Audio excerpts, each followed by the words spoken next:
Muy buenas noches, gracias por estar con nosotros. Comenzamos con la información. El gobierno de Zacatecas informó el saldo que se ha producido por un enfrentamiento entre los cárteles de Sinaloa y Jalisco Nueva Generación en la comunidad de San Juan Capistrano, municipio de Valparaíso. Fue reportado un enfrentamiento en el que lamentablemente al acudir las corporaciones de seguridad, tanto Sedena, Guardia Nacional, corporaciones de la Secretaría de Seguridad Pública y la Fiscalía General de Justicia del Estado, con peritos y policía de investigación, confirman que lamentablemente en el lugar fueron localizados los cuerpos sin vida de 18 personas. Asimismo, en este lugar se localizaron 3 vehículos que aparentemente habrían participado en esta refriega. Bueno, todo esto producto de un enfrentamiento que inició como a las 11 de la noche de ayer, terminó cerca de las 5 de la madrugada de hoy. La zona de la refriega es muy cercana con los límites entre Zacatecas, Nayarit, Jalisco. De acuerdo con los reportes policíacos, se encontraron 3 camionetas, una Suburban, 2 pickups, doble cabina, color blanco. Una de ellas estaba incendiada y adentro estaban 4 cuerpos parcialmente calcinados. El resto de los cuerpos estaban alrededor de las camionetas con múltiples disparos. Los muertos portaban uniformes tácticos, así como uniformes con pixelado tipo militar y chalecos tácticos también con la leyenda del cártel Jalisco Nueva Generación. Pues muy dura semana en hechos de violencia. La que estamos terminando comenzó el sábado en Reynosa con 19 muertos, 15 de ellos civiles. Siguió el ataque en Salvatierra, Guanajuato, con 7 muertos. Luego el de Fresnillo y luego pues ahí también en Zacatecas dejó 7 personas asesinadas, 2 policías asesinados en la ciudad de Zacatecas. Hoy Zacatecas nuevamente.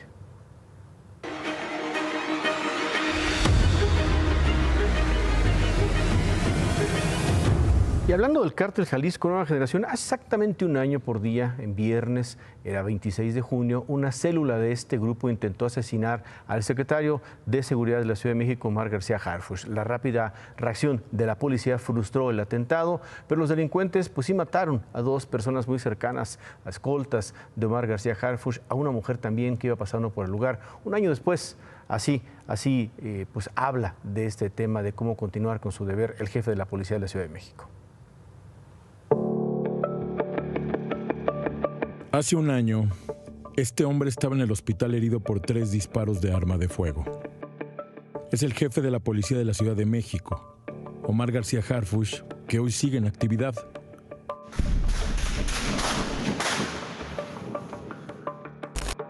La madrugada de aquel 26 de junio de 2020, García Harfuch salvó la vida cuando brincó del asiento del copiloto a los asientos traseros de esta camioneta que lo transportaba. 2 de sus escoltas y una mujer que pasaba por el lugar de la agresión murieron en el ataque.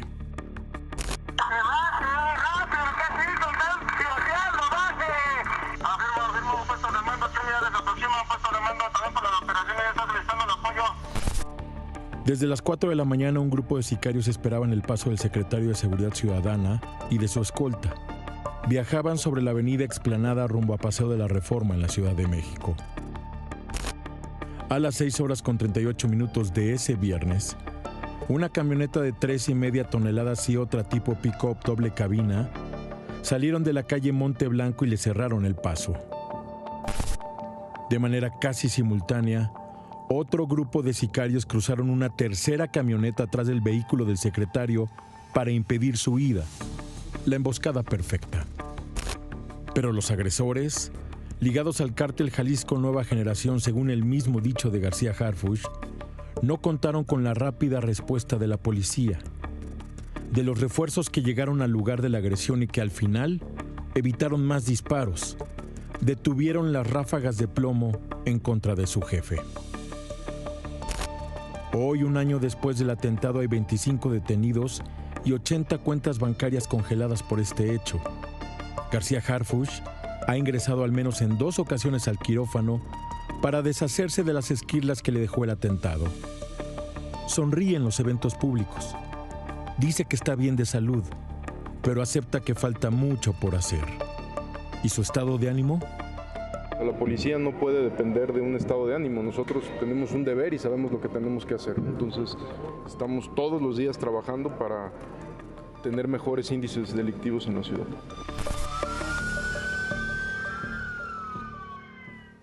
Bueno, y hablando de atentados, el helicóptero en el que viajaba el presidente de Colombia, Iván Duque, fue atacado con disparos cuando iba a aterrizar en la comunidad de Cúcuta, al norte de la provincia de Santander, frontera con Venezuela. El presidente Duque viajaba con sus ministros de Defensa y del Interior. El helicóptero pertenece a la Fuerza Aérea Colombiana, recibió varios impactos de bala. Las autoridades pues todavía no han dicho quiénes pudieron haber sido los responsables del atentado. Lo cierto es que es un atentado cobarde. Una vez más, reiteramos que como gobierno no vamos a desfallecer un solo minuto, un solo día en la lucha contra el narcotráfico, contra el terrorismo y contra los organismos de criminalidad organizada que operan en el país. Aquí no nos amedrentan con violencia, ni nos amedrentan con actos de terrorismo. Nuestro Estado es fuerte y Colombia es fuerte para enfrentar estas amenazas.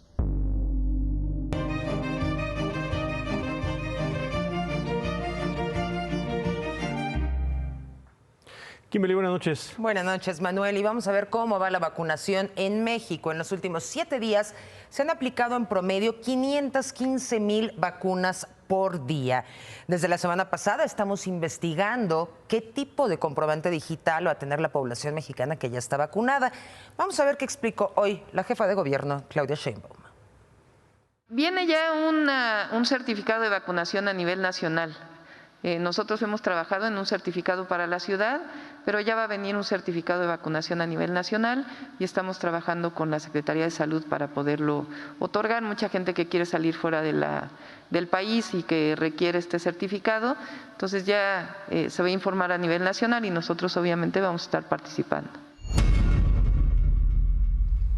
Y Claudia Sheinbaum también informó que la próxima semana la ciudad va a continuar en semáforo amarillo. Sin embargo, pidió no bajar la guardia, pues se ha reportado un ligero incremento en los contagios de las personas menores de 50 años. El gobierno presentó estas gráficas en donde se observa que en los rangos de edad de 18 a 29, de 30 a 39 y de 40 a 49 se observa un pequeño aumento en las últimas semanas. Por ello, la jefa de gobierno pidió a la población de 40 a 49 que acudan a vacunarse para prevenir más contagios. Y durante junio, al menos 50 familias con personas discapacitadas se ampararon para exigir a la Secretaría de Salud que los vacune contra el COVID-19 por ser población vulnerable. Vamos a ver este caso, es el de Edwin Cruz y su madre, Noemí Reyes.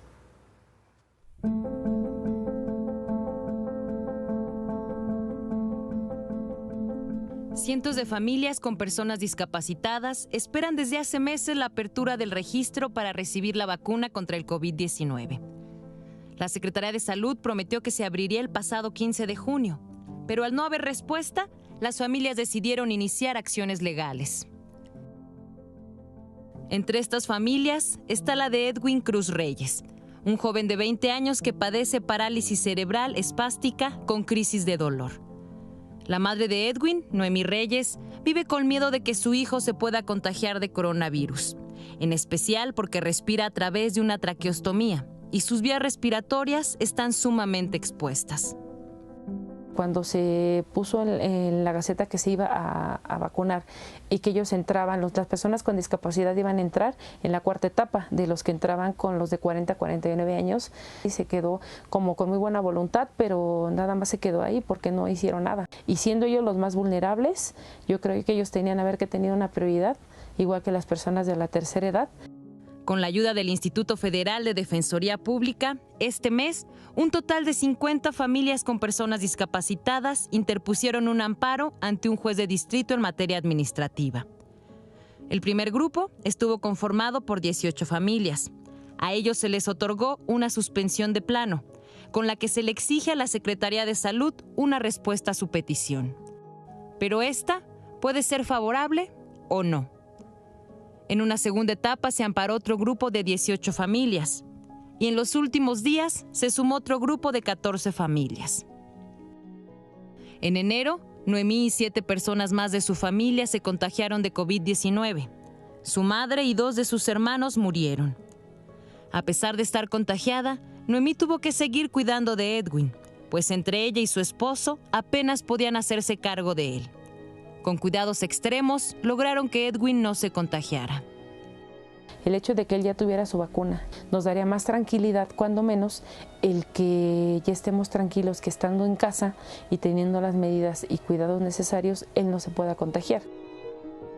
Además de padecer parálisis cerebral, Edwin sufre de un desgaste crónico en una parte del cerebro conocida como tálamo, que le provoca deterioro de sus músculos y articulaciones, incapacidad para conciliar el sueño, así como crisis de dolor que solo pueden ser controladas con morfina. Su padecimiento, de acuerdo con los doctores, es de 1 en 1 millón. 1 en 1 millón que aún no se puede vacunar contra el COVID-19. Al gobierno le diría que piense un poquito más en las familias, que tenemos casos especiales. Si ellos tienen hijos y si ellos tienen familia, ellos deben de saber lo que duele un hijo, lo que duele un padre, lo que duele un hermano.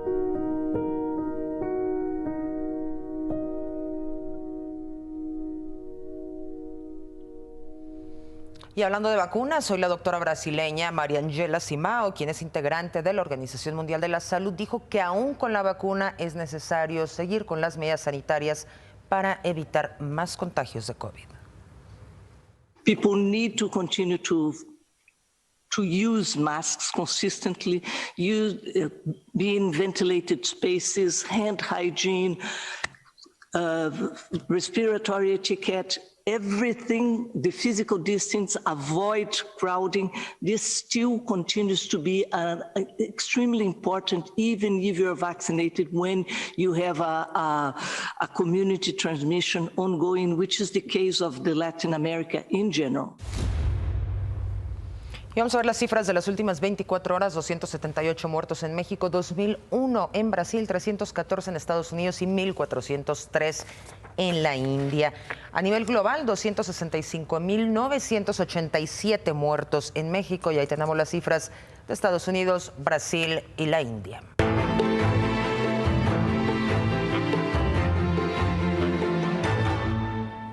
Bueno, anoche antes de despedirnos le informamos sobre la detención de la líder de los ambulantes en la alcaldía Cuauhtémoc, aquí en la Ciudad de México, Alejandra Barrios. Ahí a la Fiscalía de la Ciudad de México la señala de robo y de extorsión agravados. Justo hace un mes, aquí mismo le presentamos una entrevista que le hizo Humberto Patiet a ella, a la señora Alejandra Barrios, y esto fue lo que le dijo un mes antes de ser encarcelada. ¿Está usted a salto de mata? Sí. El gobierno me está persiguiendo a mí y a mi familia injustamente. Toda mi familia acá está denunciada por palabras de Dolores Padierna. Dice que nos quiere desterrar. ¿Hay una orden de aprehensión en contra de usted y de varios de sus familiares? Hay una orden de aprehensión. ¿En el caso de usted? En el mío. Me acusan de extorsión y robo agravado. Nada más fue inventado. Fue inventado para poderme perjudicar. Y porque Dolores es la tercera vez que me está perjudicando. Cada que llega a la delegación, la señora es tremenda, ¿eh? Ella va a trabajar con quien le deje dinero. Así de fácil. Con quien puede extorsionar y se deje, porque es una mujer que amenaza a las personas y le tienen temor y miedo. Bueno, pues hace un mes, hoy ya se realizó la audiencia inicial en contra de Alejandra Barrios. Ahí un juez de la Ciudad de México dictó prisión preventiva oficiosa en contra de ella por los delitos de extorsión y robo en pandilla, ambos agravados. La defensa de la líder de ambulantes solicitó la duplicidad del término constitucional, por lo que la próxima audiencia va a ser el martes, donde se va a definir si se le vincula a proceso. Por la mañana platicamos con el vocero de la Fiscalía de la Ciudad de México, Ulises Lara, quien nos habló sobre los motivos de la detención de Alejandra Barrios. Estas personas tenían una acción continuada de solicitud de dineros que le llaman en muchos lugares cobro de piso. Lo habían estado haciendo y sus agremiados o las personas que tenían bajo ese control no habían hecho denuncias. Hoy se cuenta con señalamientos puntuales de personas, de trabajos, de cómo se hacían los depósitos y además acciones concretas para despojar a los trabajadores que lo hacen, como hemos dicho en su momento. No se está tampoco criminalizando la actividad comercial y la actividad lícita que realizan estas personas. Me refiero a los trabajadores ambulantes o la gente que ofrecen sus servicios. Bueno, y Humberto Patiet entrevistó a Javier Sánchez Becerra, esposo de la señora Barrios. Le dijo que teme por el estado de salud de su esposa y pidió que haya un proceso justo. Ahora quiero agregar que mi esposa está muy delicada de salud. El doctor, el neumólogo, le dijo claramente que su tratamiento iba a durar años, 2 años, 3 años, porque por su edad, porque le dio fibrosis, ¿verdad?, pulmonar. Entonces ella sigue tomando medicamentos, incluso tiene que tomar oxígeno en las noches por lo menos 1 hora o 2 horas. Es necesario, por eso tenemos ahí el aparatito eléctrico de oxígeno a un lado de su cama. Entonces, para mí es preocupante lo que está pasando ahorita a mi esposa. En una celda fría, en una celda la más fría le dieron y que no tenga que taparse.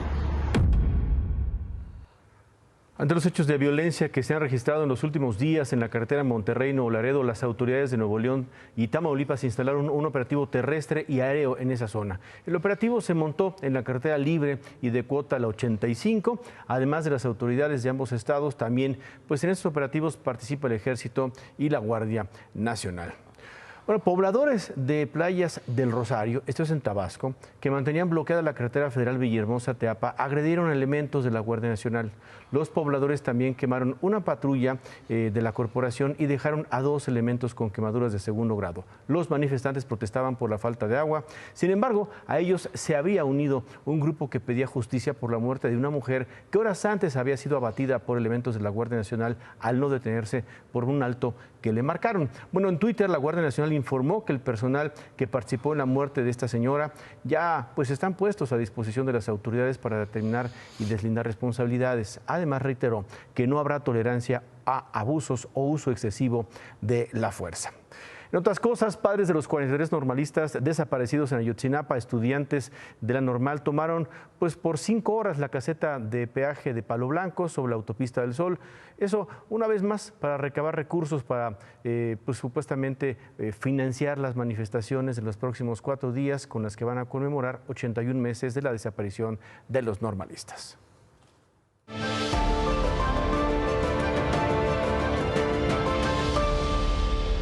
La vicepresidenta de los Estados Unidos, Kamala Harris, finalmente visitó la frontera con México en su primera visita desde que asumió el cargo de enero pasado y desde que el presidente Joe Biden le pidió atender personalmente la crisis migratoria. La señora Harris estuvo en la frontera entre El Paso y Ciudad Juárez, visitó un centro donde son procesados los migrantes y también habló con agentes de la patrulla fronteriza. A solo unos metros del puerto de entrada Paso del Norte, la vicepresidenta Harris insistió en abordar la crisis migratoria con un enfoque más amplio, humano y que atienda las causas que la generan, y mire qué referencia hizo. Let's not lose sight of the fact that we're talking about human beings. Let's not lose sight of the fact that we're talking about stories that involve horrendous tales of abuse and fear and harm. When I think about what I heard and saw today, I will tell you it's very reaffirming of everything that I heard and saw when I was in Guatemala. Everything that I discussed with President López Obrador in Mexico about the partnership between the United States and Mexico to invest in the root causes. Bueno, se informó también que Kamala Harris se reunió con 6 niñas menores migrantes, aunque no hubo acceso a los medios de comunicación. Y durante la visita de la vicepresidenta también hubo algunas protestas de organizaciones migrantes. Le pidieron acelerar la reunificación de familias separadas, también liberar a menores migrantes detenidos en una base militar que fue adecuada como centro para procesarlos. Las organizaciones también exigieron terminar con una política implementada por Donald Trump, pero que el señor Biden mantiene vigente para regresar de forma expedita a migrantes a México con el argumento de la pandemia. En otras cosas, anoche informamos de la renuncia de Gabriel García Hernández como coordinador de programas para el desarrollo del gobierno federal. Hoy el presidente López Obrador anunció quién es su reemplazo. Es Carlos Torres, es secretario técnico de la presidencia y se va a fusionar precisamente con la coordinación de programas para el desarrollo. Antes de llegar a la presidencia, Carlos Torres fue secretario de la organización de Morena, organizó la estructura electoral para las elecciones del 2018. La nueva tarea de Carlos Torres será coordinar a los 32 superdelegados encargados de llevar los programas sociales a los estados. Y bueno, pues hoy mismo Carlos Torres se estrenó de inmediato en su cargo, viajó al mediodía con el presidente a Baja California. Allí en Mexicali, Carlos Torres participó en el acto de supervisión de programas integrales del bienestar que ahora estarán bajo su responsabilidad. Enumeró montos de programas sociales que se van a destinar al estado en cuanto a becas, pensiones y dinero para escuelas. Por cierto, en ese evento el presidente López Obrador dijo que una parte de los programas sociales de su gobierno se va a financiar mitad y mitad con gobierno de los estados. Y estoy hablando ya con los nuevos gobernadores, mujeres y hombres, que van a gobernar ahora con los cambios en los estados, para que el programa de la pensión a niñas y a niños con discapacidad se amplíe. Nada más que lo vamos a hacer a la limón, es decir, vamos a ponernos de acuerdo para que el 50% adicional lo aporte el Estado y el otro 50% lo aporte la Federación. Esto se hizo muchísimo en sexenios pasados, se llamaba paripasu, que es precisamente eso, la mitad la pone la Federación, la mitad de un presupuesto, el que usted quiera, lo pone el Estado. Bueno, hablando de esos temas, Mariana Rodríguez, la esposa del gobernador electo de Nuevo León, Samuel García, contestó algunas preguntas a sus seguidores en Instagram. Ahí comentó que una vez que su esposo tome el cargo de gobernador, ella va a estar al frente del DIF. Tengo que empaparme mucho del DIF, de lo que se hace de verdad y lo que tiene que mejorar para tener una meta establecida. Y los voy a invitar de voluntarios a todos y a todas porque siento que nos van a faltar manos. Entonces, ¿quién se apunta? Creo que en la campaña me ayudó mucho a ver la realidad en la que está nuestro estado, cómo vive la gente, las necesidades y carencias que hay, que son muchísimas.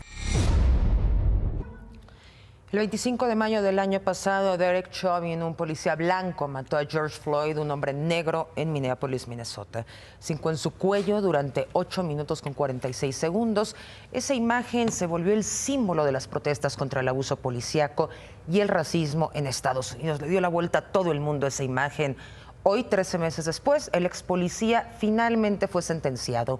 Un juez le dictó una sentencia de 22 años y medio en prisión por matar a George Floyd.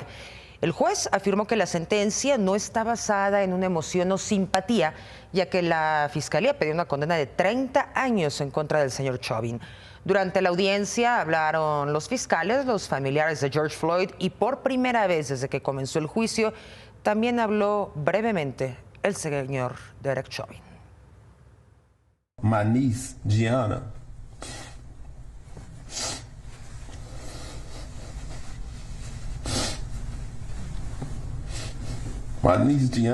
she needs closure. My family and I have been given a life sentence. We will never be able to get George back. I do want to give my condolences to the Floyd family. There's going to be some other information in the future that would be of interest, and I hope things will give you some peace of mind. El presidente Joe Biden dijo que la sentencia fue apropiada. Los fiscales celebraron que es una de las condenas más grandes en contra de un policía, más largas, pero la familia de George Floyd se dijo decepcionada, ya que Derek Chauvin podría dejar la cárcel por buena conducta después de 15 años. Vamos a otros temas. Como cada viernes, los ciclistas realizaron su protesta en la Ciudad de México para exigir seguridad vial. Ahora protestaron rodando en la zona oriente, allá en Iztapalapa. Se dieron 2 incidentes. El primero, una discusión con taxistas en el paradero del Metro Constitución. Y el segundo, un ciclista fue arrollado por un microbús que intentó rebasarlo a la altura de la estación Guam. El ciclista tuvo una leve lesión en la pierna. ¿Quién te atropelló, bro? ¿Quién te atropelló? ¿El del micro? Okay. ¿Cuál del micro? Pero no quiere atención médica. Oye, es que necesitas que te revisen. Sí, pero ahorita ya se... Mira. No, necesita médica. Vamos a pedir una médica. Mira. No, bro. Sí necesito... Mira, ¿sabes qué? Siéntate. Otro aquí. Sí, tienes que sentarte. Kimberly, muchas gracias. Buenas noches. Buenas noches, que tengas. Bueno, el lunes la Suprema Corte de Justicia de la Nación va a discutir la declaratoria de inconstitucionalidad sobre el uso lúdico de la marihuana. Tanto diputados como senadores han sido omisos para votar ya una regulación en el tema y por eso toca a la Suprema Corte entrar pues al debate y resolverlo. El proyecto que el Pleno va a discutir el lunes fue elaborado por la ministra Norma Piña y en concordancia con otras decisiones que la Corte ha tomado, se espera que los artículos de la Ley de Salud que prohíben el uso pues adulto de la cannabis sean declarados inconstitucionales. Ese es el inicio de la discusión, comienza el lunes. Por cierto, el gobernador de Baja California, Jaime Bonilla, informó que presentó al Congreso del Estado una iniciativa para el uso medicinal y personal de la cannabis en Baja California. Propone que las personas mayores de 18 años puedan usar cannabis solamente siendo residentes del Estado y con una prescripción médica. Habló de crear un registro estatal único de vendedores regulado por la Secretaría de Salud y dijo que con esta industria se podrían crear tres nuevos impuestos para la venta, consumo y producción de la cannabis. Y parte de esa recaudación pues iría a crear un fondo para combatir las adicciones. Y mientras da este debate a nivel nacional, a nivel estatal, la industria de la marihuana medicinal ya se está moviendo para impulsar el mercado en México. Ayer y hoy se llevó a cabo la Expo Cannabis Medicinal con el objetivo de incentivar la inversión en las granjas de cannabis medicinal. Esta feria fue una de las más grandes y relevantes sobre la materia que se ha llevado a cabo en América Latina. Y desde el año 2017 México pues ya legisló, despenalizó el uso de la cannabis medicinal, pero aún no se ha reglamentado su funcionamiento. Con esto nos despedimos. Muchas gracias por haber estado con nosotros. Muy buenas noches. Se queda con ¿Qué importa? Buen fin de semana. Descanse.